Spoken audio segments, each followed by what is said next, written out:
प्रेमी ने एक छोटे से जादुई जीव को मेरे कान के अंदर भेज दिया। जैसे ही वह अंदर गया, वह हैरान रह गया, क्योंकि मेरे कान के अंदर चारों तरफ सोना ही सोना था। वह तुरंत अपना औजार निकालकर सोना खोदने लगा। लेकिन कुछ ही देर में मुझे कान में अजीब सी बेचैनी महसूस होने लगी।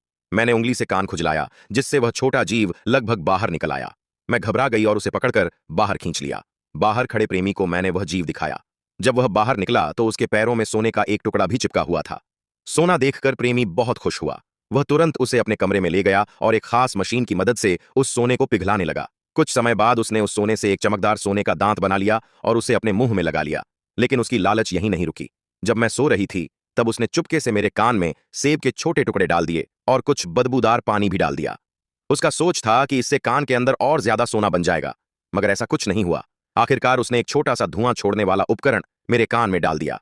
इससे मेरे कान में दर्द होने लगा। मैं तुरंत बाथरूम की ओर भागी। तभी मेरे कान के अंदर गर्मी बढ़ने लगी। जब तक उसे अपनी गलती का एहसास हुआ, तब तक बहुत देर हो चुकी थी। गर्मी की वजह से कान के अंदर मौजूद सारा सोना उबलने लगा और चमकते हुए सुनहरे कण बाहर निकलने लगे। यह देखकर मैं बहुत डर गई। मैंने तुरंत उन सुनहरे टुकड़ों को पानी में डाल दिया। बाद में मैं नदी के किनारे खड़ी होकर सब कुछ सोचने लगी। अब मैं पहले से भी ज्यादा सुंदर दिखाई दे रही थी। दूसरी ओर लालची प्रेमी का सारा फायदा खत्म हो गया। उसके सोने के दांत की चमक गायब हो गई। वह टूट गया और आखिर में उसके मुंह से गिर पड़ा। कच इंसान को मुसीबत में डाल सकता है, जबकि